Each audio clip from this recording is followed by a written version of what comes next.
Bonjour à tous. La paracha de la semaine, Korach, nous raconte une histoire bien triste qui se déroula lors de la traversée du désert du peuple juif. En effet, Korach, issu de la tribu de Lévi, quatrième génération de notre patriarche Yaakov, accompagné de Dathan et Aviram, se levèrent contre Moïse et Aaron en prétextant qu'ils ne devaient pas être plus hauts que les autres juifs.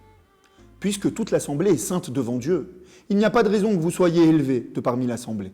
Ils purent même convaincre avec eux 250 hommes. Nous n'allons pas étudier aujourd'hui pourquoi ces arguments de Korach, ni même pourquoi il nous faut des têtes et chefs du peuple juif, mais nous allons nous arrêter sur un détail de l'histoire qui nous dévoilera l'attitude extraordinaire que Moïse fit preuve au dénouement de tout l'épisode.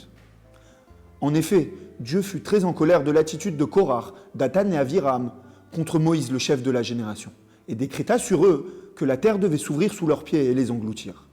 Dieu demanda donc à Moïse de prévenir toute l'assemblée de s'écarter de la tente de Dathan et Aviram pour que la punition ne les touche pas. Le verset nous dit donc que Moïse se leva et alla, accompagné des anciens d'Israël, vers la tente de Dathan et Aviram pour prévenir tout le monde. Une question se pose alors. Pourquoi, si Dieu demande de s'éloigner de la tente de Dathan et Aviram, Moïse s'y approcha quand même? Les commentateurs nous expliquent que Moïse tenta ici une dernière démarche pour les pousser au repentir. C'est d'ailleurs la raison pour laquelle il y alla, accompagné des anciens d'Israël. Il pensait que lorsque Dathan et Aviram le verraient, accompagné d'une foule si importante, à l'image d'un roi qui se déplace avec ses ministres, ça allait provoquer chez eux ce mouvement de repentir. Cela vient nous apprendre une leçon magistrale, extraordinaire sur l'amour du prochain. Sans prendre en compte que le verdict était déjà tombé, que la porte était déjà fermée.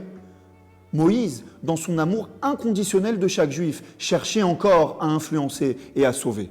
À plus forte raison aujourd'hui, quand il ne s'agit pas de révolte contre Dieu, mais d'un simple éloignement pour manque de connaissances.